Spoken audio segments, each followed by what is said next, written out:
Concept cars are always cool things to check out, but more recently, manufacturers have been using games to launch their cars, meaning that you can have a go from the comfort of your bedroom. Gran Turismo has been at the forefront of this craze with their Vision GT cars, and this is the latest one, the Jaguar Vision Gran Turismo SV.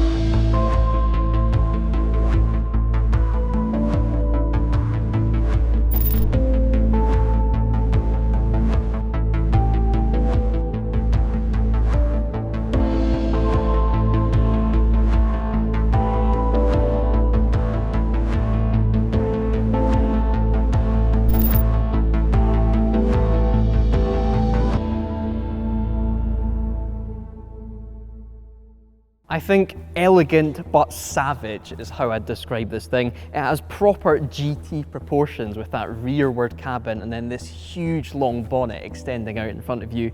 It actually reminds me a lot of the Batmobile from the 1990s Batman animated series. It used to sit in the back, and I always imagined as a kid there was some V16 engine in the front of it, but this thing is very different to that because it's fully electric. Now the big difference between this car and the original Jaguar Vision Gran Turismo is all the race car bits. That was more a kind of coupe GT car that just so happened to be in Gran Turismo. This thing is a proper Le Mans racer essentially. There's so many trinkets all over the place. Let's take a look at them. Let's start at the front here. We've got this side blade which actually has Le Mans position lights in it. Very race car, and the whole thing is sculpted into the front wheel arch there so that air can come through here, release pressure from that front wheel, and also probably create some downforce in doing so. The biggest addition to this car from the original is the rear wing. Look at the size of it. That must be about 2.5, 3 feet long, extended out the back of the car. So it is a rear wing, but it's essentially an extension of the bodywork. Very reminiscent of the Le Mans winning XJR9 LM, which used that rear wing essentially as an addition to the underfloor aero Venturis, which this car has in abundance. Look at the size of these Venturi tunnels, one on either side, that then use this rear wing to continue that profile and create a hell of a lot of downforce. This thing must really stick in the corners in the game. I cannot wait to have a shot. But look at this thing. I can fully fit into the diffuser of this car. What a thing. And then round the front, it's less 2020 and onwards and more 1950s and 60s. The profile of this front wing is so smooth, it's very Jaguar C-type. You could imagine that quaint front grille in the middle, and it would be a 2040 Jaguar C-type. So Ollie here is the lead exterior designer at Jaguar. Do you go to Gran Turismo, or does Gran Turismo come to you? So this all started actually when my design bosses, they met up with the guys that make the game, Polyphony, at the Geneva Motor Show. And that started this ball rolling, and obviously we were chomping at the bit to get the chance to design a car like this. And is this completely clean sheet, or are there regulations that go into a Vision Gran Turismo car? So the only regulations really were that we had to make it feel real and work in the realms of reality that are simulated in the game. It's the coolest thing for us is that we can start from a clean sheet of paper. We can make our sketches come to life in this game in a way, you know, a more pure way that we almost can't do on the road. So when you submitted your first design, were there any changes made by Polyphony, or did they accept the first thing that you gave to them? They absolutely loved it. I think one of my design chief, he went over to Japan, and he showed the guys at Polyphony a range of concepts we created. And it was a bit of a discussion actually about what they all felt collectively was the most Jaguar car for the game.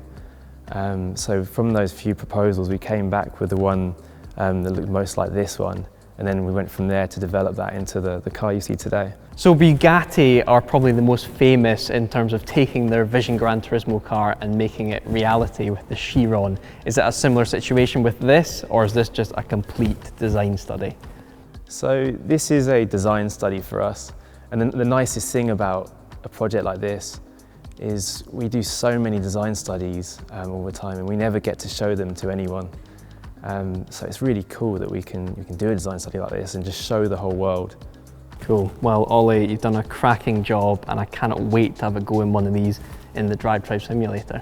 Brilliant. Thank you very much. I've been sitting staring at this car for quite a while now, and I cannot get over the size of this end plate. It's very XGR14, like that blade at the front, but I must admit, it does look like it could be quite downforce heavy at the back, but I guess we'll discover what happens with it in the game. Now, we're filming this the day before the UK goes back into lockdown, so everything is closing up around us, but the guys just over the road at the Jaguar Daimler Heritage Trust are specifically staying open so that we can take a look around. It's been awesome to look at the future, but it's always nice to indulge in the past as well.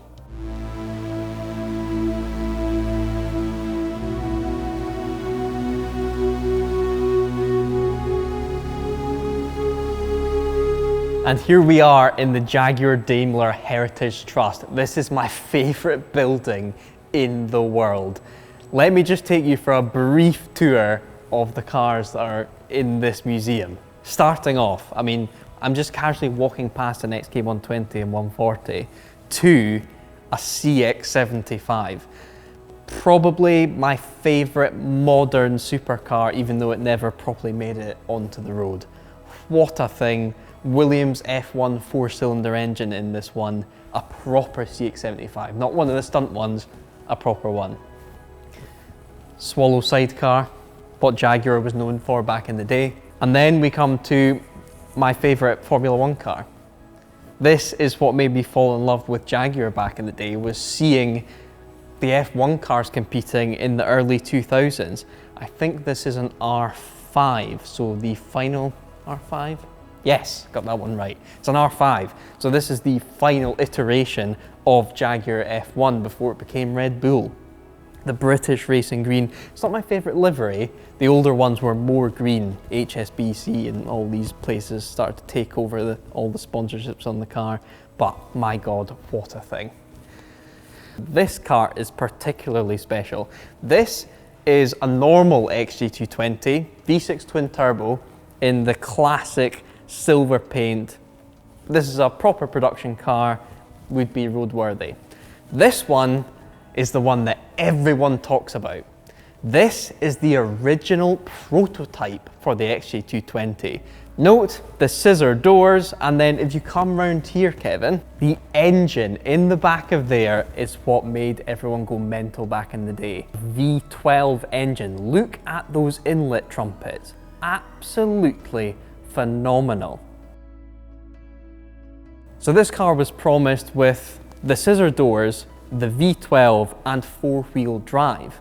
So this was what everyone bought into, and they ended up with a car that I still adore, the V6 twin turbo XG220. But this is the car that everyone talks about when they talk about the XG220. Now these are really interesting. These were essentially the cars that were supposed to become the F-Type during the sort of early 2000s. So this one is officially called the XK180. They're all concept cars and fairly similar. And if these made it to production, they would be called the F-Type, but it never made it, and we have the F-Type that we have today. I've got a model of this specific one at home.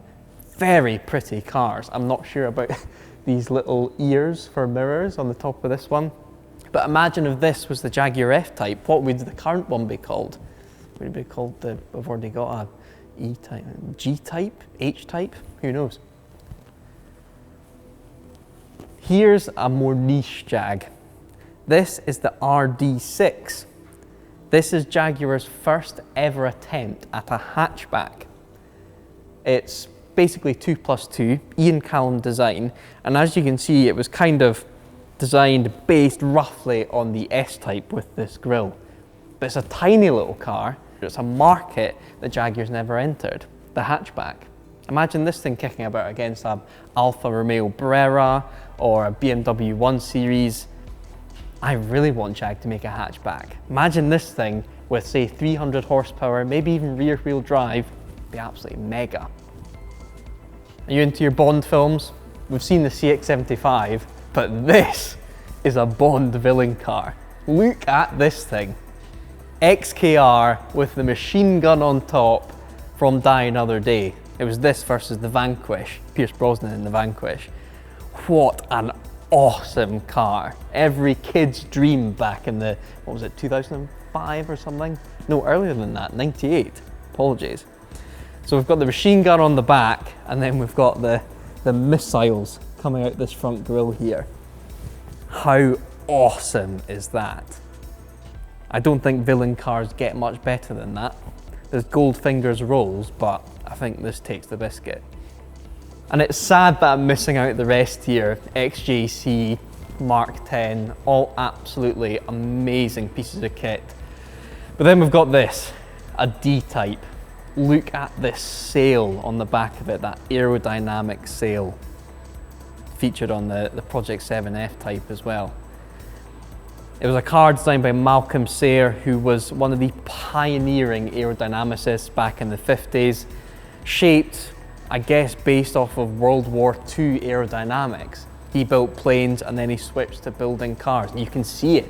You can just see the air passing over this car so smoothly.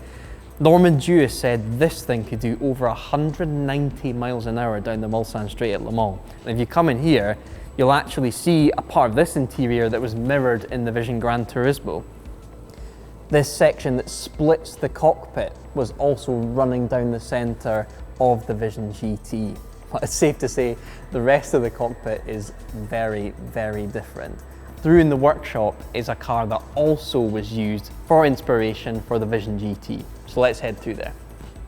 This over here, like the D-Type, is motorsport royalty. This is an original Jaguar C-Type, and like I showed you on the Vision GT, it's all about this front body work and into the wheel arches. So this is quite similar to what we saw on the car over the road.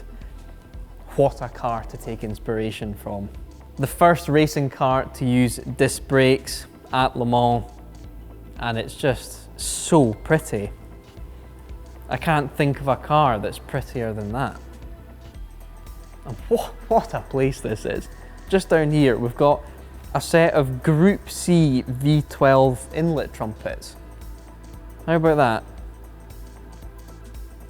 Gearbox, looks like a Moss box, probably from a C-Type or D-Type. Got a D-Type cylinder head over on the workbench there. The guys that work here are so lucky. We came here today to check out the Vision Gran Turismo, and I must say, good on Jag for taking things that step further and making something physical. I think in future, more and more manufacturers are going to launch cars through games like Gran Turismo or other sim racing titles. Now, I have pinned a comment to this video because I want to know from you guys, what is your favorite car from Gran Turismo from over the years? Is it a car like the Vision GT, like the Jag? Or is it something more old school, like say a Nissan Skyline? Tell me in the comments. I've been Mike, and don't forget to subscribe to Drive Tribe.